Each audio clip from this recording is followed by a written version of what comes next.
Ceci est un livre audio autogénéré par Google. Univers musical. Collection dirigée par Anne-Marie Green. La collection Univers musical est créée pour donner la parole à tous ceux qui produisent des études tant d'analyse que de synthèse concernant le domaine musical. Son ambition est de proposer un panorama de la recherche actuelle et de promouvoir une ouverture musicologique nécessaire pour maintenir en éveil la réflexion sur l'ensemble des faits musicaux contemporains ou historiquement marqués. Déjà paru.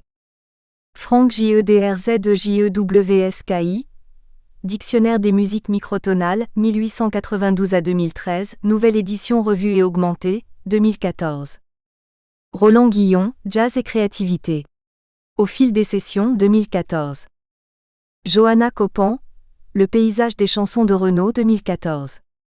Paul-Marie Grinevald, Guillaume André Viotto, 1759 à 1839.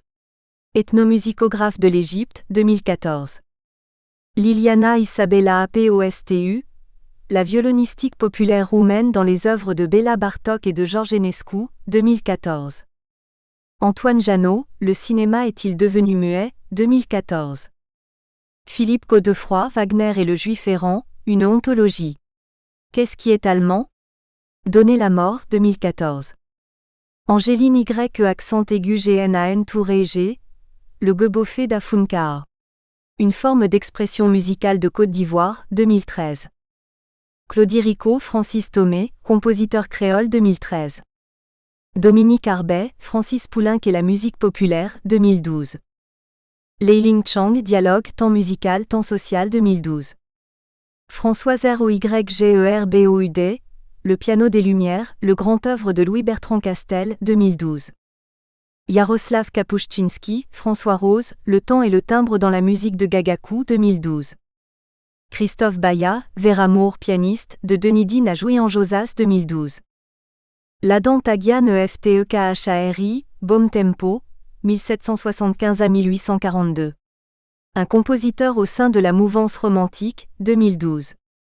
Joachim EGOMATHET, François Roger BYHAMOT, Jean-Serge Essou. Clarinettiste, saxophoniste et chanteur congolais, 1935 à 2009, 2012. Citations.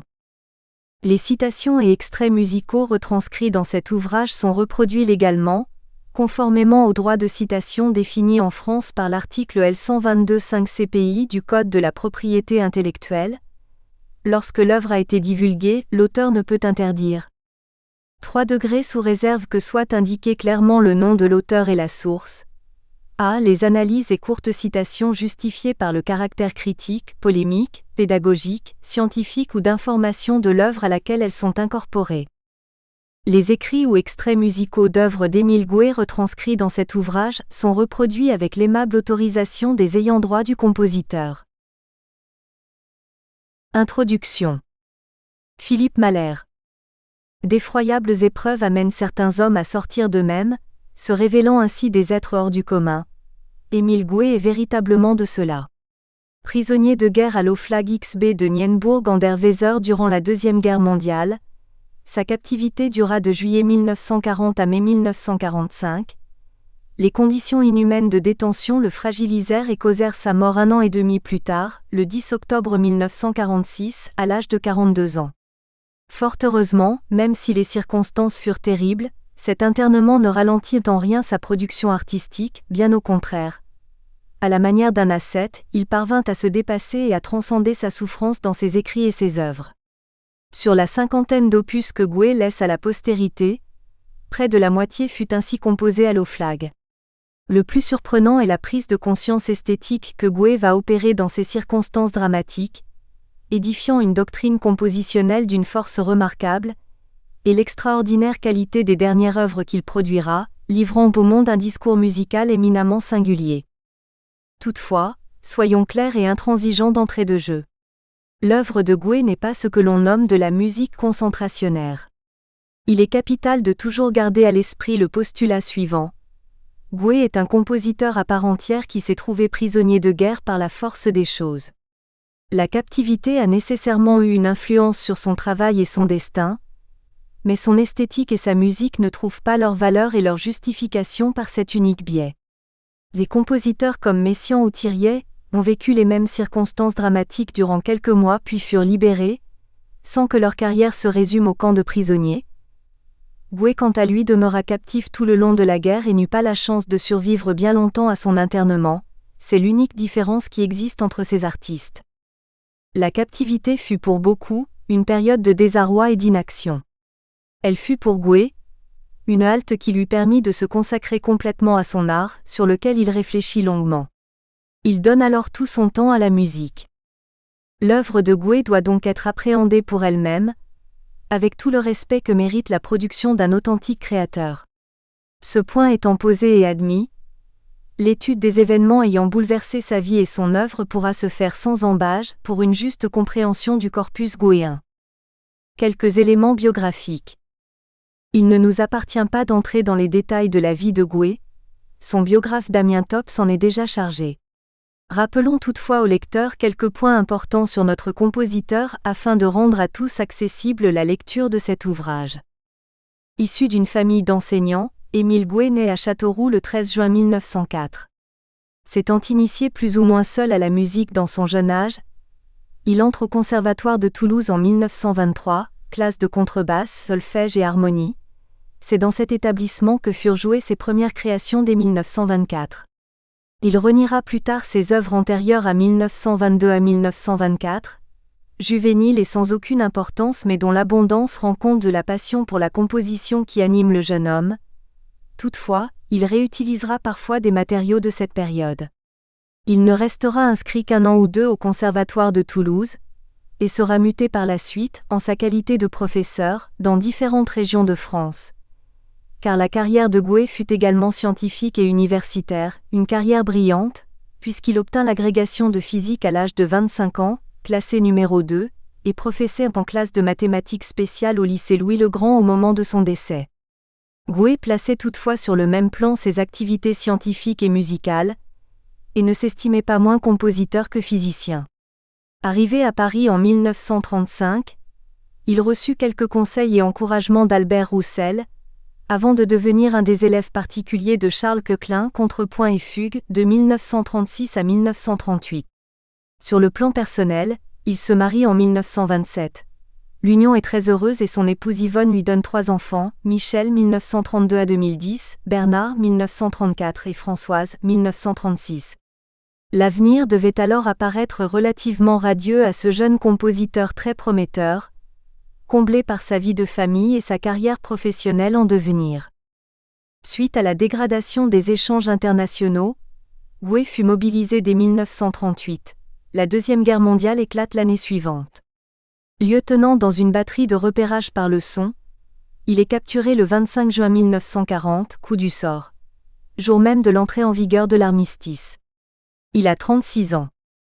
Durant sa captivité, Gouet fut confronté à des épreuves particulièrement difficiles. En première ligne la faim, en 1945, son poids descend jusque 61 kg pour 1,84 m, et le froid, mais également l'éloignement de ses proches, la diminution de sa vie intellectuelle, etc. La pire épreuve qu'il dut surmonter fut probablement le bombardement accidentel du camp par les Alliés, tuant 99 de ses camarades prisonniers en février 1945. Ce drame laisse dans les écrits du compositeur une empreinte angoissée. Face à toutes ces difficultés, Gouet n'interrompt en rien son activité créatrice. L'inertie est inacceptable pour cet hyperactif. L'internement, éprouvant aussi bien moralement que physiquement, devait nourrir un désespoir profond et paradoxalement transcender cette nécessité intérieure qui le guidait dans l'écriture de chacune de ses œuvres. Croire en la vie et l'exalter par la musique. Au camp, Gouet demeure également un excellent pédagogue, dont les qualités furent reconnues et louées de son vivant. Il est l'un des acteurs de l'université de l'Oflag-XB, dispensant de nombreux cours de physique-chimie, mais également des conférences d'initiation à l'histoire de la musique des origines aux années 1940, des cours d'harmonie, de contrepoint, de fugue et 20 leçons d'esthétique musicale et d'histoire de la symphonie. Il est également l'acteur principal de la vie musicale du camp, montant et dirigeant un orchestre avec ses camarades et donnant de nombreux concerts dont certains précédés de conférences présentant et analysant les programmes, dans lesquelles figurent les grandes œuvres du répertoire, Bach, Beethoven, etc., mais également ses propres compositions, dont certaines réalisées à l'attention de ses compagnons d'infortune, entre autres, Petite suite facile pour quatuor à cordes, op. 28, L', apôtre EG 36, Renaissance, op. 31. L'appellation cantor de l'Oflag XB ne serait donc en rien usurpée ou exagérée. C'est véritablement le rôle qu'a tenu Goué durant ces 5 années de captivité où il érigea sa doctrine et son œuvre tout en éduquant ses camarades, les sensibilisant à l'art musical avec une conviction et un investissement impressionnants. Carnet de captivité, 1943-1945. Les carnets de captivité, parfois référencés notes de captivité dans d'autres ouvrages qui vont suivre, inédits dans leur intégralité, ont été rédigés durant l'édification de l'esthétique gouéenne de la maturité, à savoir entre 1943 et 1945. Ils sont donc d'une importance capitale pour saisir l'évolution de la pensée de leur auteur. Goué s'y exprime sur tout ce qui va lui permettre de se construire en tant qu'artiste à part entière. Sur l'impressionnisme qu'il méprise, bien qu'ayant versé dans cette esthétique lors de ses débuts en tant que compositeur, Pénombre, op. 3, sur le rapport au public et le rôle de la critique musicale, sur la construction de son propre dogme, fondé sur la philosophie de l'action et le monothématisme, sur une œuvre importante de celui qui lui prodigua de judicieux conseils dans les années 1930, Albert Roussel. Sur Bach, l'éternel cantor qu'il reconnaît comme son unique maître et qu'il révère, ou encore sur la crainte de la mort que lui inspira le dramatique bombardement du camp en 1945. Goué nous fait ici entrer dans le cœur de son univers, dont les positionnements esthétiques sont suffisamment inédits et singuliers pour captiver le lecteur d'un bout à l'autre, en particulier s'il garde en tête le contexte amenant Goué à élaborer de si profondes pensées. Face aux événements, l'homme se révèle mentalement solide, intransigeant, animé d'une profonde conviction. La force et la sincérité de ses propos inspirent ainsi le respect en toute occasion. Goué ne construit pas uniquement une doctrine compositionnelle, c'est également une doctrine de vie. Comprendre sa musique, c'est comprendre l'homme qu'il était, et vice-versa. Concernant la présentation des textes qui vont suivre, il nous faut préciser que nous les avons compilés dans un ordre non nécessairement chronologique, afin que le lecteur suive de la meilleure manière le cheminement de la pensée esthétique gouéenne. Cette dérogation à la chronologie n'est en rien nuisible, tous ces textes ayant été rédigés sur un intervalle temporel restreint. N'étant pas destinés à être publiés en l'état, le compositeur lui-même les aurait vraisemblablement remaniés s'il en avait eu le temps. De la même façon, ces carnets sont parfois écrits en style télégraphique, propre au caractère de notes prises au jour le jour de ses diverses réflexions. Lorsque la présentation était un peu trop abrupte, nous nous sommes permis, en de rares occasions, de reformuler afin de faciliter la lecture, sans altérer ou déformer d'aucune façon les propos de leur auteur. Le manuscrit original des carnets de captivité d'Émile Goué est perdu. Ce qu'il nous en reste tient en la copie de ce manuscrit, tapé à la machine par la secrétaire d'un codétenu à l'Oflag XB après le retour en France de celui-ci, mais nous ne disposons d'aucune information supplémentaire. Il est déjà heureux que le temps et les circonstances n'aient pas complètement annihilé les écrits du compositeur. Nous avons donc travaillé en nous fondant sur cette source indirecte, dont nous garantissons toutefois la parfaite exactitude, Philippe Gordien ayant fondé dès 1946 l'association Les Amis d'Émile Goué et s'étant montré tout à fait scrupuleux dans la conservation et la restitution des écrits de son maître et ami, rencontré en captivité à l'Oflag XB. Émile Goué, le chaînon manquant. Dans son œuvre, Goué propose une vision esthétique tout à fait singulière de la musique française. Il la conçoit de manière similaire à Milhaud, et revendique pleinement sa qualité de musicien français.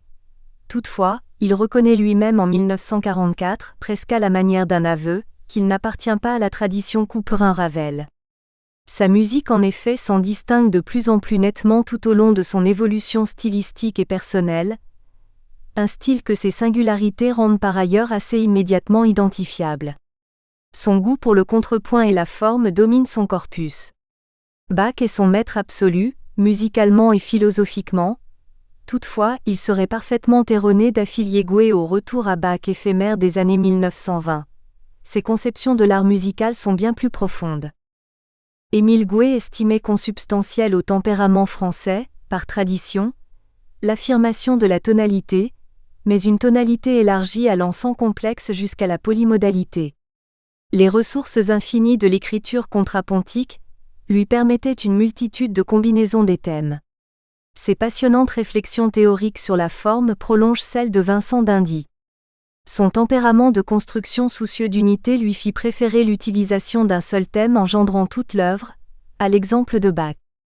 Compositeur de son temps, Goué appréhende parfaitement les évolutions du langage musical et développe sa propre technique qu'il nomme simultanéité chromatique, variante de la polymodalité sur une même tonie. Charles Koechlin, quant à lui, définit son élève en ces termes. C'est avant tout un sensible, un lyrique. Cependant, il garde un constant besoin de logique et d'ordre. Cartésien dont l'art ne s'abandonne pas à la fantaisie de l'improvisation. La forme monothématique que souvent il affectionne s'affirme chez lui extrêmement volontaire. C'est infiniment sérieux, âpre souvent, étrange même, parfois assez austère, tragique aussi. Mais à l'occasion il atteint une réelle beauté, ainsi dans l'andante de sa sonate pour violon et piano. J'ai déjà parlé de l'émotion qui se dégage d'un psaume écrit durant sa captivité. Nul doute qu'une pareille émotion ne se dégage également de plusieurs autres de ses œuvres. Ce n'est pas un amuseur. Ce n'est pas même un adroit charmeur. Il y a souvent chez lui quelque chose de fruste. Mais c'est un être vivant qui souffre, qui aime, qui a pitié. Ce qu'il laisse est assez significatif pour mériter d'échapper à l'oubli. L'intégrer à un courant bien défini est donc problématique et à vrai dire non souhaitable. L'écriture est si personnelle et les influences présentent des combinaisons si atypiques, Debussy dans sa jeunesse, puis Franck, Bach, Beethoven, d'Indy, Roussel, Koechlin, que cela est impossible. Émile Goué est simplement un grand nom du XXe siècle, injustement tombé dans l'oubli après son décès et méconnu jusqu'au début du XXIe siècle, au langage exceptionnellement original et dont la connaissance s'avère particulièrement riche d'émotions et d'enseignements. C'est pour l'ensemble de ces raisons que le titre Chaînon manquant fut donné à la journée d'études du 22 mai 2013, tenue en Sorbonne, dont les actes constituent la deuxième partie de cet ouvrage. L'approche artistique de Goué est véritablement manquante dans le maillage de la tradition française, à laquelle il appartient toutefois sans équivoque. Les contributeurs de ces actes se sont intéressés à des aspects encore non approfondis du corpus gouéen. Musique vocale, gestes pianistiques singuliers, concomitance de ses conceptions esthétiques et théoriques, analyse d'œuvres, rapport aux religieux. Nous les remercions vivement d'avoir accepté de participer à cette aventure, car redécouvrir un musicien sur lequel très peu de choses ont été dites, en définitive, est toujours difficile. Appendice. Philippe Gordien fut assurément un ardent défenseur de la musique et de la pensée d'Émile Goué, qu'il fréquenta de manière soutenue durant leur captivité commune à l'Oflag XB. Il réalisa ainsi, après la mort du compositeur, une trentaine d'analyses de ses œuvres, inédites pour la plupart. Nous proposons ici un article sur un recueil important de l'œuvre gouéen, Préhistoire, 1943, le point de vue de Gordien s'avérant d'un intérêt indéniable, et parfaitement à sa place dans cet ouvrage collectif. Philippe Gonin était allé à sa rencontre en 2003, et avait par la même occasion interviewé Bernard Goué, fils cadet du compositeur. Sont également transcrits en appendice le fruit de ces échanges, permettant de cerner plus précisément encore l'homme qu'était Goué, et les événements qu'il eut à affronter. Signalons enfin en annexe la liste exhaustive et annotée des œuvres d'Émile Goué, inédite à l'heure actuelle, présentant le catalogue par opus dressé par le compositeur lui-même en 1945, complété par une dizaine d'œuvres hors catalogue, l'ensemble étant référence sous la cote EG. Parvenu à l'excellence de son art au terme d'un chemin particulièrement douloureux, on ne peut que regretter la rupture destinale d'un maître en devenir. Cette disparition précoce devait également entraîner une période d'oubli de son œuvre, car bien qu'il ait accédé à une réelle notoriété de son vivant, sa carrière s'est véritablement arrêtée en pleine ascension. La redécouverte intense dont il fait l'objet depuis une dizaine d'années, grâce à l'investissement et au travail incessant de Bernard Goué, que nous remercions d'ailleurs chaleureusement pour sa précieuse contribution dans l'élaboration de cet ouvrage, ne peut que réjouir mélomanes, musiciens et musicologues. La publication de ces carnets dans leur intégralité ainsi que des actes de la journée des apostrophes. Étude Émile Goué, Le chaînon manquant contribue à cette redécouverte, en espérant que la musique et la pensée de Gouet ne disparaissent plus jamais du conscient collectif. La qualité et la force de son message le justifient amplement. Émile Gouet, Carnet de captivité, 1943-1945. Questionnaire. Nom Gouet. Prénom Émile. Date et lieu de naissance 13 juin 1904 à Châteauroux. Études universitaires et autres. A. Agrégation de sciences physiques 1929. B. Élève de Charles Coquelin pour le contrepoint et la fugue. Profession. Professeur de physique et de chimie, classe de mathématiques spéciales, au lycée Louis-le-Grand, Paris. Situation de famille, marié, 3 enfants. Unité de mobilisation, 6e groupe autonome d'artillerie, repérage par le son. Grade lieutenant. Œuvres publiées. Une seule sur les 40 écrites, 3 pièces pour hautbois, clarinette et basson, dédiées au trio d'Anges de Paris chez Schneider 1942. Quels sont les musiciens dont vous vous réclamez? J.S. Bach, Beethoven, des dernières sonates et derniers quatuors, Vincent d'Indy. Activité musicale au camp. Cours d'harmonie, cours de contrepoint, cours de fugue. 5 conférences d'initiation sur l'histoire de la musique des origines à nos jours. 20 leçons d'esthétique musicale et d'histoire de la symphonie. 18 concerts symphoniques dirigés et commentés, orchestre de 50 exécutants. Symphonie numéro 3, 5, 7, 9 de Beethoven, symphonie en mi, ut majeur, sol mineur de Mozart, symphonie en ré mineur de Franck, symphonie en sol mineur d'Albert Roussel. Œuvres de polyphonistes français du XVIe siècle, Lully, Rameau, Corelli, Bach, Handel, Weber, Liszt, Wagner, Franck, d'Indy, Bizet, Lalo, Fauré, en particulier le Requiem, Debussy, Ravel, Roussel, Rabot, Honegger, etc. Quelle a été l'influence de la guerre et de la captivité sur votre œuvre musicale? Les conditions morales et matérielles de cette captivité ont été, et certaines le sont encore, déplorables. Désarroi spirituel, privation de liberté, alimentation insuffisante, absence complète de solitude, bruit continu autour de soi, absence de contact avec la vie, la famille, la nature, l'univers, éloignement de toute atmosphère artistique, de toute beauté. Je crains fort que certaines de mes œuvres en aient été fâcheusement influencées, à mon insu. La captivité m'a cependant permis de préciser mes idées, tant au point de vue philosophique qu'au point de vue technique, sur mon art. Elle aura, peut-être, une heureuse influence par la suite, lorsque je serai revenu à la vie normale. Pouvez-vous indiquer succinctement vos idées sur la musique et l'orientation de votre œuvre? Ni Apollon ni Dionysos, l'œuvre d'art doit avoir une signification humaine. La musique française, si admirable à beaucoup d'égards, donne trop souvent l'impression d'un jeu gratuit. Certes, je crois qu'en présence de l'œuvre à créer, l'artiste ne doit penser qu'à des problèmes d'ordre technique. Mais s'il possède et développe sa vie intérieure, celle-ci doit transparaître, involontairement mais implacablement dans l'œuvre. À mon sens, un contenu dramatique, c'est-à-dire une signification humaine, doit forcément surgir, bien que non recherché pour lui-même, sauf au théâtre, par le choix même des moyens techniques mis en œuvre pour la construction. Je m'efforce de faire en sorte que ma musique obéisse à la condition de nécessité. Avis au lecteur. Les notes qui suivent sont le résultat de conversations. Elles n'ont pour but que de fixer pour moi-même et les quelques personnes qui s'intéressent à mon art, les lignes générales de mon esthétique. Je ne chercherai pas à être objectif, bien au contraire. Je ne pense pas que l'on m'accuse d'ignorance ou de partialité vis-à-vis de certains musiciens, et non des moindres, que je mets en cause. Au surplus, j'ai eu ailleurs l'occasion, voire mon cours d'esthétique musicale, d'expliquer et au besoin de défendre âprement l'œuvre des 10 musiciens. Bien que très incomplète et imparfaitement formulée, cette rédaction pourra, je l'espère, éclairer et expliquer mon art dans une certaine mesure. Qu'on veuille bien n'y voir qu'un brouillon, avec des redites et même des contradictions. Ma pensée chemine lentement vers un but certain. L'art a pour mission d'aider l'homme à vivre, c'est-à-dire à accomplir son destin.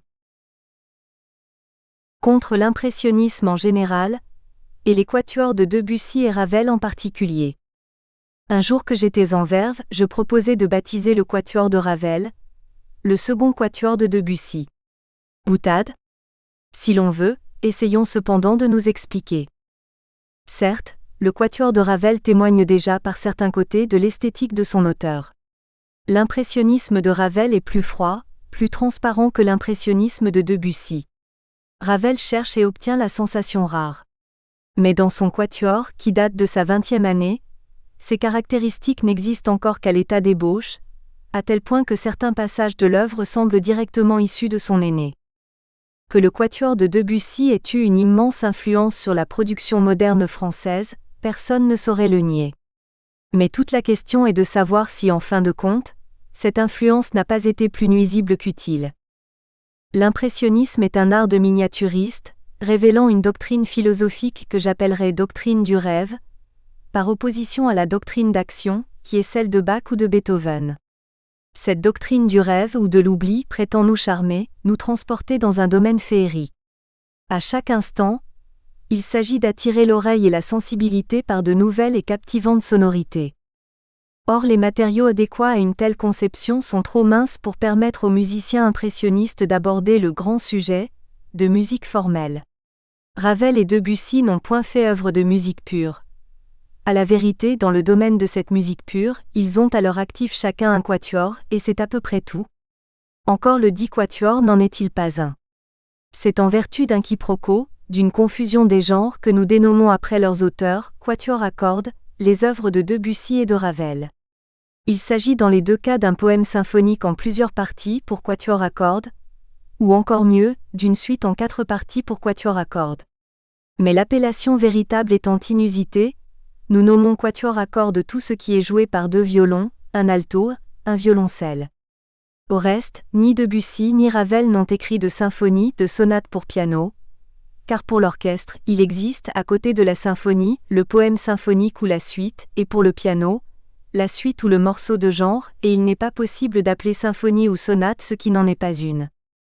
Qu'on le veuille ou non, l'intérêt d'une sonate, d'un quatuor à cordes, d'une symphonie réside avant tout dans l'architecture sonore, c'est-à-dire que la valeur de l'œuvre est d'ordre formel. Or cette conception semble échapper totalement à Debussy, comme à Ravel. Est-il besoin d'insister sur l'absence à peu près totale de développement, corrélative du choix des thèmes, dont la beauté plastique n'est pas en cause, mais qui sont impropres à insuffler la vie au mouvement de quatuor? Les 2 thèmes du premier mouvement sont l'un et l'autre, et chez Ravel comme chez Debussy, des thèmes de berceuse. Très voisins au sens dramatique du mot, ils ne contrastent pas l'un avec l'autre, et l'arrivée sur le 2e thème est médiocre, chez Ravel plus encore que chez Debussy. Le développement n'est qu'une rêverie sentimentale, Debussy se répète constamment, lui qui proscrit l'imitation. La RE accent aigu exposition n'est qu'un da capo par rapport à l'exposition, et la coda générale est bâclée. Le mouvement lent semble, apparemment, plus conforme à l'esprit de la sonate. En réalité, il n'offre pas le caractère monumental qu'on est en droit d'attendre d'un mouvement lent. La preuve ? Examinez le retour en fin de morceau, du début du mouvement dans le quatuor de Debussy. Ce retour manque son effet. Pourquoi le retour analogue fait-il chez Bach un effet si extraordinaire ? C'est qu'il ne suffit pas d'appliquer la lettre de la forme sonate, pour être quitte envers cette forme. Il ne suffit pas d'adopter le plan classique ABA, pour faire un mouvement lent. Il faut encore avoir le sens du monumental. Il faut que les 2 extrémités AA du morceau soient comme les piliers d'un pont formé d'une seule arche B, s'élançant audacieusement de l'un à l'autre de ces piliers en offrant une trajectoire d'une ligne implacable et sûre, dont les dimensions doivent être dans un rapport harmonieux avec l'ensemble. Or B, chez Debussy par exemple, est une rêverie, non une méditation, toute la différence est là. Le thème d'alto est d'ailleurs d'une beauté plastique inouïe, mais hélas cela ne suffit pas à assurer l'équilibre de la construction. Ce thème se suffit à lui-même, il ne fait pas partie nécessaire de l'ensemble. On s'égare jusqu'au moment où l'on retombe sans nécessité aucune sur ses pieds. Comparez, je vous prie, avec l'aria qui sert de mouvement lent au concerto en mi pour violon et orchestre à cordes de Bach. Vous sentirez la différence. Le retour au thème initial, dans un mouvement lent est d'un excellent effet, même dans le cas d'un strict da capo, à condition, je le répète, que la partie centrale donne l'impression de s'acheminer implacablement vers un but, ce but étant atteint justement à l'instant où le début du mouvement se fait réentendre, et à condition également que les deux parties symétriques AA soient assez solides pour jouer le rôle de pilier, ce qui ne semble pas le cas chez Debussy. Il semble donc que la coupe ABA ne vaille que pour l'adagio, méditation, à l'exclusion de l'adagio, rêverie. Autrement dit, seul le premier peut prétendre au titre de mouvement lent de sonate. Sinon c'est un nocturne ou une berceuse ou un morceau de genre ou toute autre chose au gré de l'auteur. Le scherzo, partie accessoire d'une œuvre de forme sonate, est la mieux venue, traitée comme elle l'est à la manière française, 3 r et non 34. On demande à un scherzo un délassement. Le scherzo impressionniste est généralement réussi, léger, aérien, vaporeux, avec pizzicati et sourdine. Dans le domaine du badinage, les impressionnistes français, après Berlioz et Fauré, sont passés maîtres. Si l'on admet qu'un final n'est qu'un morceau brillant destiné à enlever les applaudissements, on doit admettre également que le final du quatuor de Ravel a de l'allure, celui de Debussy par contre étant médiocrement traité, le mouvement lent du début du final fait nettement hors d'œuvre. Reste à savoir si c'est là l'idéal pour un final de type sonate. Le quatuor impressionniste me semble avoir engagé la plupart des compositeurs français dans une impasse. La plupart des sonates pour violon et piano, et les quatuors à cordes sont, je le répète, des suites en plusieurs parties, même lorsqu'ils présentent la lettre de la forme sonate, car ils n'en présentent point l'esprit. Cela ronronne d'un bout à l'autre de l'œuvre. Ronronnement animé, puis ronronnement lent, nous n'en sortons pas. Les interprètes ont eux aussi acquis un style berceuse, le coup d'archet tendant vers la joliesse. Mais les auditeurs aiment tellement cela. Et cela fait l'affaire des compositeurs, qui préfèrent la solution de facilité, car écrire une vraie sonate, un vrai quatuor est une chose difficile qu'on ne devrait aborder qu'avec la maturité. Actuellement, chaque jeune compositeur, à peine sorti du conservatoire, a dans ses cartons son quatuor de Ravel. Vous remarquerez que là se borne en général son ambition, acquérir grâce à une véritable escroquerie et en jouant sur les mots ses titres de noblesse. On tourne la difficulté en prenant pour modèle Debussy et Ravel, et l'on compte bien entendu sur le scherzo et le final pour rattraper. Actuellement, la plupart des auditeurs français sont incapables d'apprécier la beauté architecturale telle qu'elle se révèle dans le premier mouvement, et même dans un second mouvement construit. Si le second garde de l'attrait, à cause du contenu dramatique, le premier mouvement reste totalement incompris. Note 1. Les impressionnistes français, doctrine du rêve, créent un paysage comme décor à une rêverie. Ils ne créent pas ce paysage, ils ne s'intègrent pas dans la nature, doctrine de l'action. Comme dit Paul Morand, la pluie ne mouille pas dans les romans français. Ne pas préférer à la vie, l'image de la vie. L'art doit être la vie elle-même et non sa description, à l'opposé du symbolisme. Note 2. Personne ne s'est avisé de ce que le récitatif debussiste est très différent de sa mélodie instrumentale, et que de l'un on ne peut conclure l'autre. S'ils semblent étroitement liés, c'est en vertu d'une habitude, de sorte que l'amateur moyenne est tout surpris et choqué d'entendre un récitatif moderne non accompagné à la manière debussiste. Note 3. Le sens de la nature semble être l'apanage de Nordique.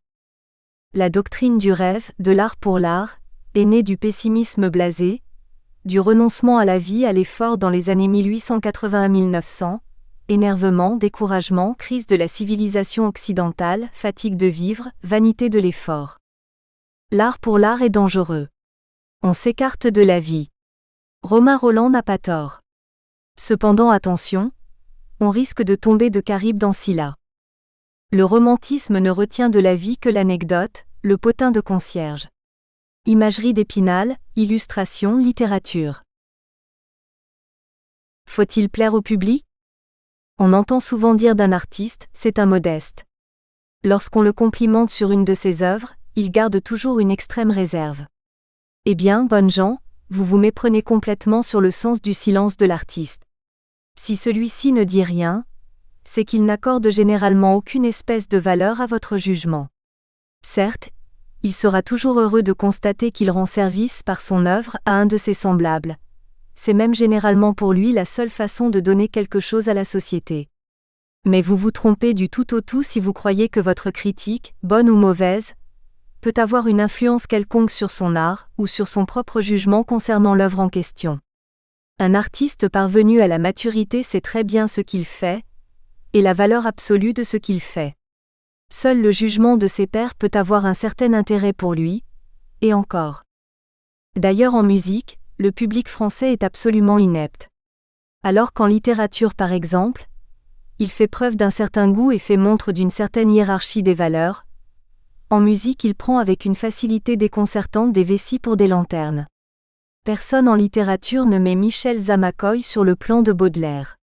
En musique, la faune sentimentaliste à la Michel Zamacoï est très appréciée. On ne sait pas distinguer le vrai du faux.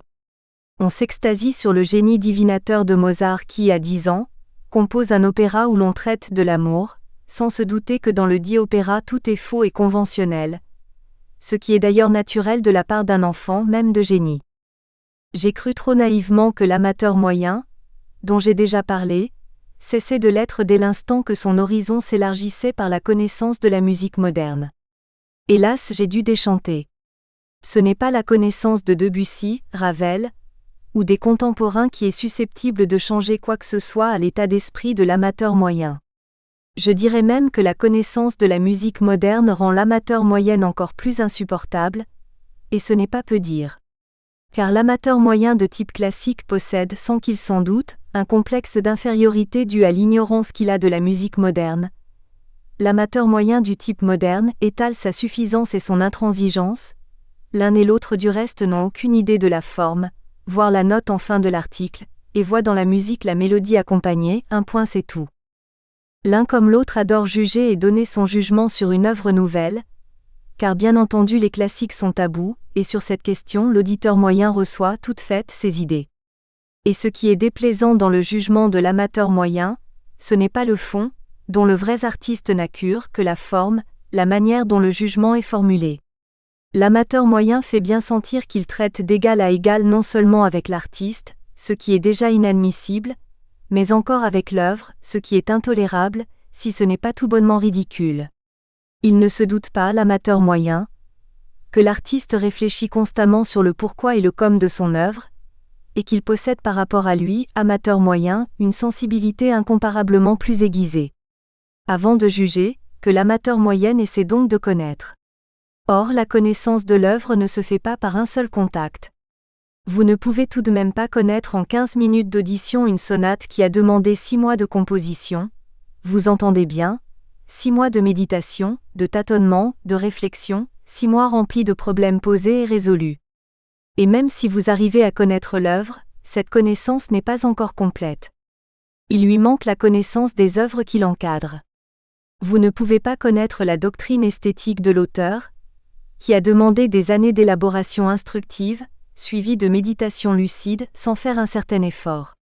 Au lieu de juger et de prétendre faire le malin vis-à-vis du musicien, écoutez-le donc. Votre culture générale s'en trouvera bien, même vous n'êtes pas converti à ses idées. Un véritable artiste a toujours énormément de choses à vous apprendre à vous, amateur moyen.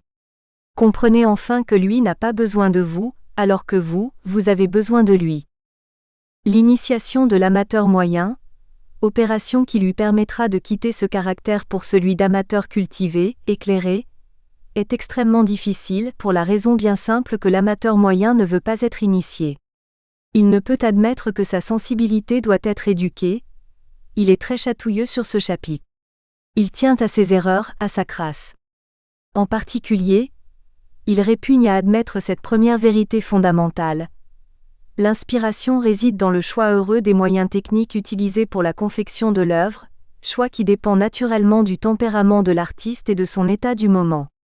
Si le choix est heureux, c'est-à-dire si l'artiste a eu de l'inspiration, l'œuvre recevra automatiquement un contenu dramatique, non recherché pour lui-même. Le miracle du contenu dramatique se refait à chaque fois. Autrement dit, c'est involontairement que la personnalité de l'auteur se glisse dans l'œuvre. Il est vrai que les romantiques ont changé tout cela. Comme ils ont bien orchestré leur publicité. Voulez-vous seulement comparer les deux marches funèbres, celle de Beethoven, 3e symphonie, et celle de Chopin, sonate en si mineur. Dans le premier cas, l'artiste s'est préoccupé de problèmes techniques et s'est aperçu à la fin de la construction, en tant si vous voulez que premier auditeur de l'œuvre, qu'il s'agissait d'une marche funèbre. Dans le deuxième cas, l'auteur a voulu faire une marche funèbre et il a perdu de vue les exigences de la forme sonate. Il faut avouer que l'initiation de l'amateur moyen passe par un point critique que bien peu s'enhardissent à franchir. C'est qu'il faut démolir avant de construire, et il arrive un moment où le candidat à l'initiation se trouve devant un tas de décombres. Les idoles ont été détruites. Mais que l'amateur moyen prenne patience, et peu à peu en lui un monde nouveau se construira.